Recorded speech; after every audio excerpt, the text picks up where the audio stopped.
Thank you, Karen. I'm now joined with my next guest from the Chocolate Factory, Jerry O'Dwyer from Jerry Has an Idea. Hi, Jerry. You're Rebecca, very welcome. how are you? How are I'm you doing? Good, thank you. So tell us, Jerry Has an Idea.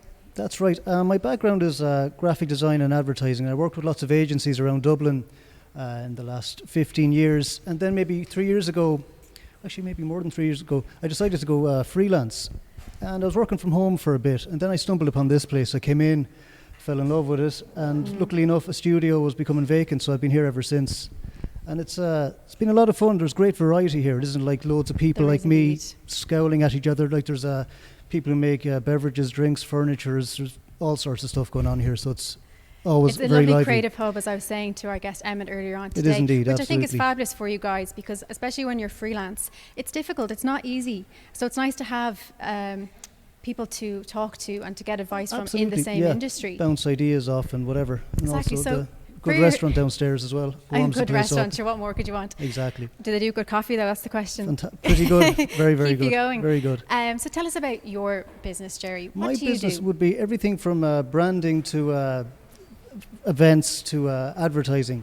And sometimes I collaborate with some of the more interesting agencies around Dublin as well. So there's lots of variety. One week you might have to be an expert on some financial sector. The next week you might have to bone up on your info about rugby or whatever. So it's lots of different variety. Which is quite nice, because it means you get to have an interest in different areas and research yeah, different areas. You get to know a little about a lot. So it's every kind day of- is different, It can be. which is always. Yes, on good weeks, that's for sure. So where do you get your inspiration from? Because if you check out Jerry on the Chocolate Factory website and all our other guests this evening, I've seen your work and it's quite inspiring. It's quite different for an ad campaign, for example. Where do you get your inspiration for Well, these kind of pieces? Anything, often it boils down to, not to use a fancy word, but strategy, for example, is just a fancy word for just figuring out what you're going to focus on.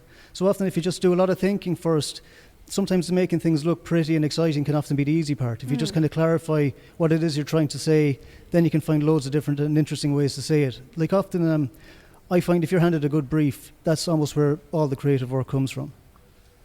So from there, it's just ideas sometimes suggest themselves. So I suppose like anyone else, keep interested in books, films, magazines, YouTube, you grab the inspiration from everywhere, really. Especially when you're a creative person like yourself, it Exactly, kind yeah. of just sticks And it's- in the yeah. brain and kind of helps then That's to... it. But it's nice to collaborate with people as well. It's lovely to team up. Like you do lots of jobs solo, but it's lovely to be in a group. Especially when you're working with agencies, you're getting to meet some very talented planners and, it's great to see, to kind of network with lots of people like to that. collab with exactly, each other. yeah. And what would you say would be maybe one of your favourite campaigns, or campaign that you really felt you got to maybe explore a different avenue? Well, see, I worked on a campaign a few years back with Publicis Dublin. It was for Clayton Hotels, and we just had fun. We went with the kind of the Goldilocks effect. So we had this idea where we put a bear into different situations, and the hotels are just perfect. It's just like playing on the fairy tale, but it was a very nice and interesting way to kind of stand out in a kind of a sector that can be very kind of wallpapery and two happy couple kind of smiling in a bedroom kind of thing. So it's Yeah. just something different. So it's always nice to find a different avenue into what you're trying to say.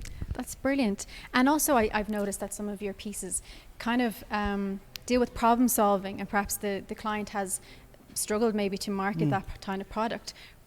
What's your take on the kind of problem solving aspect? What can happen is often you could have a company or an educational institute or something that are very impressive in their own right, but they don't know how to get across how good they are. They're a bit vague on how they present themselves.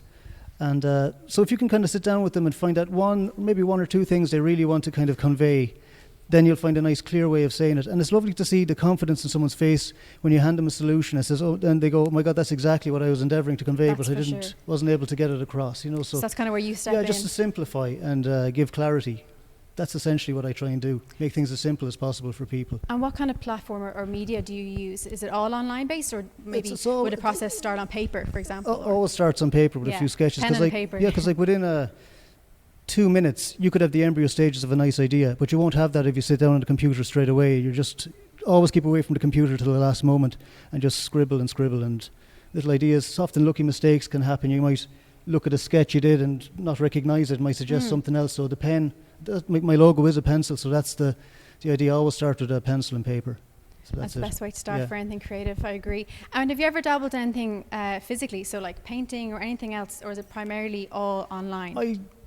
A lot of it would be print-based. I used to do a lot of photography now. Like I don't. Emma did mention that. Yeah, so I haven't done any. My fine art painting skills were mediocre. I knew that from college, so I knew it was always graphic design. But you always go in and try and figure out things in a kind of a tangible way. So it's not straight at computer. You try everything. Can I give one shameless plug before I go? You may.